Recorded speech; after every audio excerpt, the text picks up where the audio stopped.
Walang pag-atubiling tinulungan ng Philippine Coast Guard o PCG na maihatid sa ospital ang isang sugatang Chinese national na sakay ng isang Chinese vessel na sinasabing tumalon sa dagat noong June 10.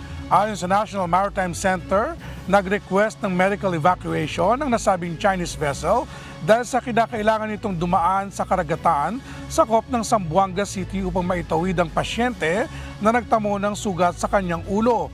Agad namang dineploy ng PCG ang BRP Capones upang isagawa ang operasyon.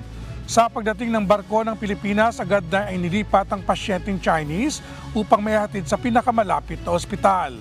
Habang nasa biyahe, nilinis pa ng mga medical personnel ng Coast Guard ang tinamong sugat ng biktima.